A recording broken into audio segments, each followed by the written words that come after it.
अभी 3-4 दिन पहले मैं अपने साथी भारत सरकार में मंत्री जॉर्ज कुरियन जी के यहां क्रिसमस सेलिब्रेशन में गया था। अब आज आपके बीच उपस्थित होने का आनंद मिल रहा है। Catholic bishops conference of India CBCI का ये आयोजन क्रिसमस की खुशियों में आप सबके साथ जुड़ने का ये अवसर, ये दिन हम सबके लिए यादगार रहने वाला है। ये अवसर इसलिए भी खास है क्योंकि इसी वर्ष सीबीसीआई की स्थापना के 80 वर्ष पूरे हो रहे हैं। मैं इस अवसर पर सीबीसीआई और उससे जुड़े सभी लोगों को बहुत बहुत बधाई देता हूं। साथियों, पिछली बार आप सभी के साथ मुझे प्रधानमंत्री निवास पर क्रिसमस मनाने का अवसर मिला था। अब आज हम सभी सीबीसीआई के परिसर में इकट्ठा हुए हैं। मैं पहले भी ईस्टर के दौरान यहां सेक्रेड हार्ट कैथेड्रल चर्च आ चुका हूं। ये मेरा सौभाग्य है कि मुझे आप सबसे इतना अपनापन मिला है। इतना ही स्नेह मुझे हिज होलीनेस। स्टार्ट करने से पहले वीडियो को लाइक कर दें और दोस्तों चैनल पर पहली बार हैं तो चैनल को सब्सक्राइब जरूर कर लें और साथ ही में बेल आइकन को ऑल नोटिफिकेशन कर लें जिससे कि हर वीडियो का नोटिफिकेशन आपको मिलता रहे। और अपना कमेंट जरूर करके बताएं आप कौन से राज्य से इस वीडियो को देख रहे हैं। धन्यवाद। पोप फ्रांसिस से भी मिलता है। इसी साल इटली में G7 समिट के दौरान मुझे हिज होलीनेस पोप फ्रांसिस से मिलने का अवसर मिला था। पिछले 3 वर्ष में यह हमारी दूसरी मुलाकात थी। मैंने उन्हें भारत आने का निमंत्रण भी दिया है। इसी तरह सितंबर में न्यूयॉर्क दौरे पर कार्डिनल पीट्रो पैरोलिन से भी मेरी मुलाकात हुई थी। ये आध्यात्मिक मुलाकात, ये स्पिरिचुअल टॉक्स, इनसे जो ऊर्जा मिलती है वो सेवा के हमारे संकल्प को और मजबूत बनाती है। साथियों, अभी मुझे हिज एमिनेंस कार्डिनल जॉर्ज कुवाकार्ड से मिलने का और उन्हें सम्मानित करने का अवसर मिला है। कुछ ही हफ्ते पहले हिज एमिनेंस कार्डिनल जॉर्ज कुवाकार्ड को हिज होलीनेस पोप फ्रांसिस के कार्डिनल की उपाधि से सम्मानित किया है।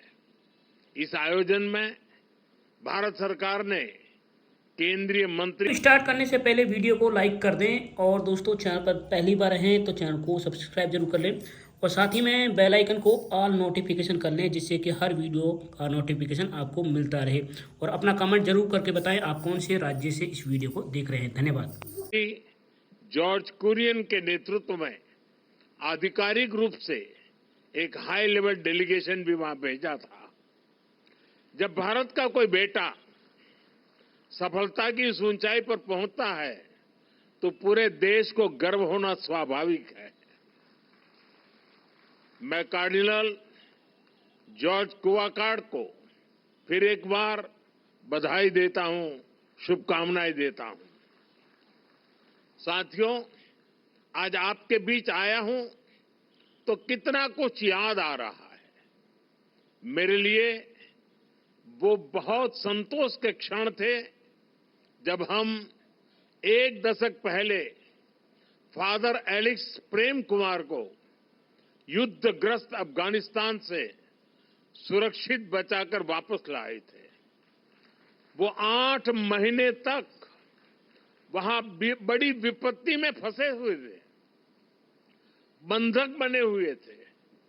हमारी सरकार ने उन्हें वहां से निकालने के लिए हर संभव प्रयास किया। अफगानिस्तान के उन हालातों में ये कितना मुश्किल रहा होगा आप अंदाजा लगा सकते हैं, लेकिन हमें इसमें सफलता मिली। उस समय मैंने उनसे और उनके परिवार के सदस्यों से बात भी की थी। उनकी बातचीत को, उनकी उस खुशी को मैं कभी भूल नहीं सकता। इसी तरह हमारे फादर टॉम यमन में बंधक बना दिए गए थे। हमारी सरकार ने वहां भी पूरी ताकत लगाई और हम उन्हें वापस घर लेकर आए।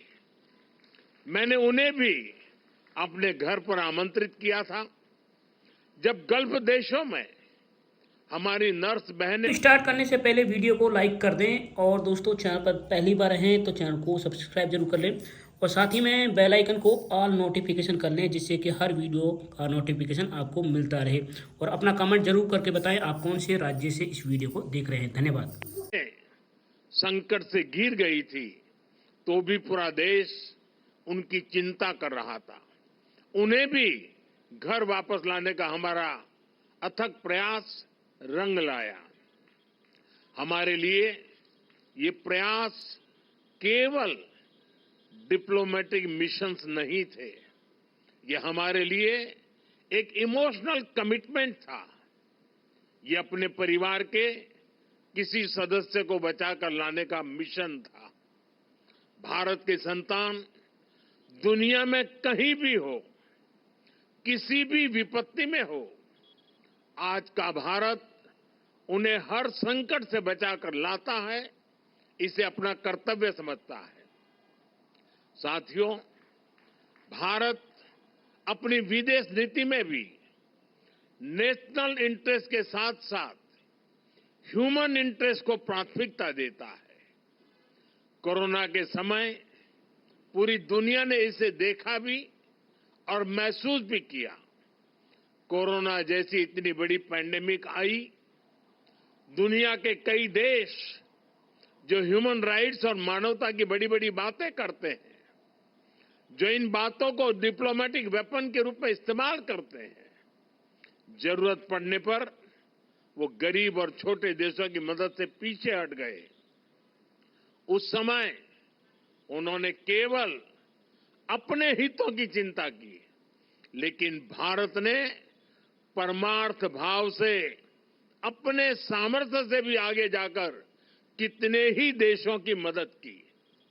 हमने दुनिया के 150 से ज्यादा देशों में दवाइयां पहुंचाई, कई देशों को वैक्सीन भेजी। इसका पूरी दुनिया पर एक बहुत सकारात्मक असर भी पड़ा। अभी हाल ही में मैं गयाना दौरे पर गया था, कल मैं कुवैत में था।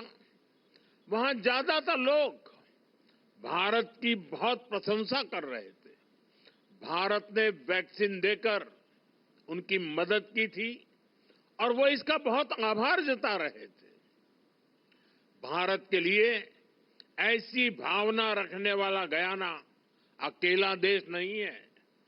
कई island Nations, Pacific Nations, Caribbean Nations Bharat की प्रशंसा करते हैं।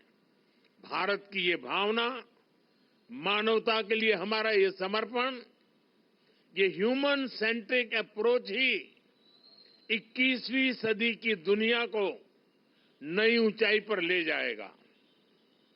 Friends, the teachings of Lord Christ celebrate love, harmony, and brotherhood. It is important that we all work to make this spirit stronger. But it pains my heart when there are attempts to spread violence and cause disruption in society. Just a few days ago, we saw what happened at a Christmas market in Germany. During Easter in 2019, churches in Sri Lanka were attacked. I went to Colombo to pay homage to those who lost in the bombings. It is important to come together and fight such challenges. Friends, the Christmas is even more special as you begin the Jubilee year, which you all know holds special significance. I wish all of you the very best for the various initiatives for the Jubilee year. This time, for the Jubilee year, you have picked a theme which revolves around hope. The Holy Bible sees hope as a source of strength and peace. It says, there is surely a future hope for you, and your hope will not be cut off. We are also guided by hope and positivity.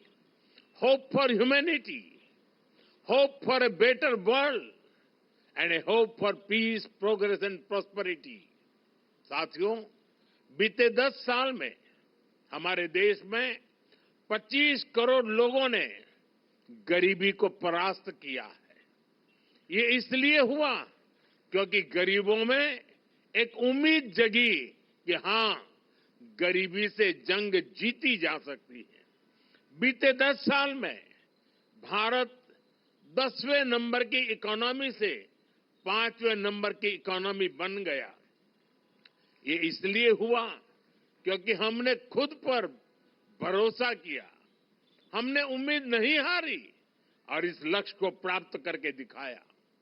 Bharat की 10 साल की विकास यात्रा ने हमें आने वाले साल और हमारे भविष्य के लिए नई होप दी है, ढेर सारी नई उम्मीदें दी है। 10 साल में हमारे यूथ को वो अपॉर्चुनिटीज मिली हैं जिनके कारण उनके लिए सफलता का नया रास्ता खुला है। स्टार्टअप से लेकर साइंस तक, स्पोर्ट्स से एंटरप्रेन्योरशिप तक, आत्मविश्वास से भरे हमारे नौजवान देश को प्रगति के नए रास्ते पर ले जा रहे हैं। हमारे नौजवानों ने हमें एक कॉन्फिडेंस दिया है, ये होप दी है कि विकसित भारत का सपना पूरा होकर रहेगा। बीते 10 सालों में देश की महिलाओं ने एम्पावरमेंट की नई गाथाएं लिखी है। एंटरप्रेन्योरशिप से ड्रोन्स तक, एरोप्लेन उड़ाने से लेकर आर्म फोर्सेज की जिम्मेदारियां तक, ऐसा कोई क्षेत्र नहीं जहां महिलाओं ने अपना परचम न लहराया हो। दुनिया का कोई भी देश महिलाओं की तरक्की के बिना आगे नहीं बढ़ सकता।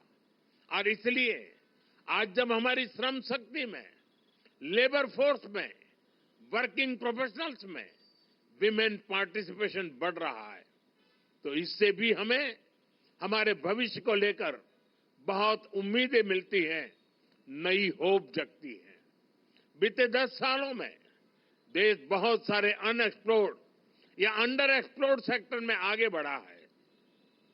मोबाइल मैन्युफैक्चरिंग हो या सेमीकंडक्टर मैन्युफैक्चरिंग हो, भारत तेजी से पूरे मैन्युफैक्चरिंग लैंडस्केप में अपनी जगह बना रहा है। चाहे टेक्नोलॉजी हो या फिनटेक हो, भारत न सिर्फ इनसे गरीब को नई शक्ति दे रहा है, बल्कि खुद को दुनिया के टेक हब के रूप में स्थापित भी कर रहा है। हमारा इंफ्रास्ट्रक्चर बिल्डिंग पेस भी अभूतपूर्व है। हम न सिर्फ हजारों किलोमीटर एक्सप्रेस वे बना रहे हैं, बल्कि अपने गांवों को भी ग्रामीण सड़कों से जोड़ रहे हैं। अच्छे ट्रांसपोर्टेशन के लिए सैकड़ों किलोमीटर के मेट्रो रूट्स बन रहे हैं। भारत की सारी उपलब्धियां हमें ये होप और ऑप्टिमिज्म देती हैं कि भारत अपने लक्ष्यों को बहुत तेजी से पूरा कर सकता है। और सिर्फ हम ही अपनी उपलब्धियों में इस आशा और विश्वास को नहीं देख रहे हैं, पूरा विश्व भी भारत को इसी होप और ऑप्टिमिज्म के साथ देख रहा। साथियों, बाइबल कहती है, कैरी ईच अदर्स बर्डन्स, यानी हम एक दूसरे की चिंता करें, एक दूसरे के कल्याण की भावना रखें। इसी सोच के साथ हमारे संस्थान और संगठन समाज सेवा में एक बहुत बड़ी भूमिका निभाते हैं। शिक्षा के क्षेत्र में नए स्कूलों की स्थापना हो, हर वर्ग हर समाज को शिक्षा के जरिए आगे बढ़ाने के प्रयास हो, स्वास्थ्य के क्षेत्र में सामान्य मानवीय की सेवा के संकल्प हो, हम सब इन्हीं अपनी जिम्मेदारी मानते हैं। साथियों, जीसस क्राइस्ट ने दुनिया को करुणा और निस्वार्थ सेवा का रास्ता दिखाया है। हम क्रिसमस को सेलिब्रेट करते हैं और जीसस को याद करते हैं ताकि हम इन मूल्यों को अपने जीवन में उतार सकें, अपने कर्तव्यों को हमेशा प्राथमिकता दें। मैं मानता हूं ये हमारी व्यक्तिगत जिम्मेदारी भी है, सामाजिक दायित्व भी है और एज अ नेशन भी हमारी ड्यूटी है। आज देश इसी भावना को सबका साथ, सबका विकास और सबका प्रयास के संकल्प के रूप में आगे बढ़ा रहा है।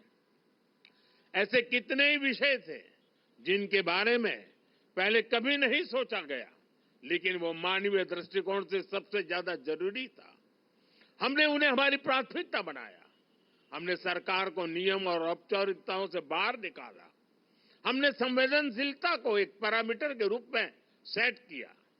हर गरीब को पक्का घर मिले, हर गांव में बिजली पहुंचे, लोगों के जीवन से अंधेरा दूर हो, लोगों को पीने के लिए साफ पानी मिले, पैसे के अभाव में कोई इलाज से वंचित न रहे। हमने एक ऐसी संवेदनशील व्यवस्था बनाई जो इस तरह की सर्विस की, इस तरह की गवर्नेंस की गारंटी दे सके। आप कल्पना कर सकते हैं, जब एक गरीब परिवार को ये गारंटी मिलती है तो उसके ऊपर से कितनी बड़ी चिंता का बोझ उतरता है। पीएम आवास योजना का घर जब परिवार की महिला के नाम पर बनाया जाता है तो उससे महिलाओं को कितनी ताकत मिलती है। हमने तो महिलाओं के सशक्तिकरण के लिए नारी शक्ति वंदन अधिनियम लाकर संसद में भी उनकी ज्यादा भागीदारी सुनिश्चित की है। इसी तरह आपने देखा होगा, पहले हमारे यहां दिव्यांग समाज को कैसी कठिनाइयों का सामना करना पड़ता था। उन्हें ऐसे नाम से बुलाया जाता था जो हर तरह से मानवीय गरिमा के खिलाफ था। ये एक समाज के रूप में हमारे लिए अफसोस की बात थी। हमारी सरकार ने उस गलती को सुधारा। हमने उन्हें दिव्यांग ये पहचान देकर के सम्मान का भाव प्रकट किया। आज देश पब्लिक इंफ्रास्ट्रक्चर से लेकर रोजगार तक हर क्षेत्र में दिव्यांगों को प्राथमिकता दे रहा है। साथियों, सरकार में संवेदनशीलता देश के आर्थिक विकास के लिए भी उतनी ही जरूरी होती है। जैसे कि हमारे देश में करीब 3 करोड़ फिशरमैन हैं और फिश फार्मर्स हैं, लेकिन इन करोड़ों लोगों के बारे में पहले कभी उस तरह से नहीं सोचा गया। हमने फिशरीज के लिए अलग मिनिस्ट्री बनाई, मछली पालकों को किसान क्रेडिट कार्ड जैसी सुविधाएं देना शुरू किया। हमने मत्स्य संपदा योजना शुरू की। समंदर में मछली पालकों की सुरक्षा के लिए कई आधुनिक प्रयास किए गए। इन प्रयासों से करोड़ों लोगों का जीवन भी बदला और देश की अर्थव्यवस्था को भी बल मिला। Friends, from the ramparts of the Red Fort, I had spoken of सबका प्रयास. It means collective effort. Each one of us has an important role to play in the nation's future. When people come together, we can do wonders. Today, socially conscious Indians are powering many mass movements. Swachh Bharat helped build a cleaner India. It also impacted health outcomes of women and children. Millets or Shriyand grown by our farmers are being welcomed across our country and the world. People are becoming vocal for local, encouraging artisans and industries. एक पेड़ मां के नाम, meaning a tree for mother, has also become popular among the people. This celebrates Mother Nature as well as our mother. Many people from the Christian community are also active in these initiatives. I congratulate our youth, including those from the Christian community, for taking the lead in such initiatives. Such collective efforts are important to fulfill the goal of building a developed India.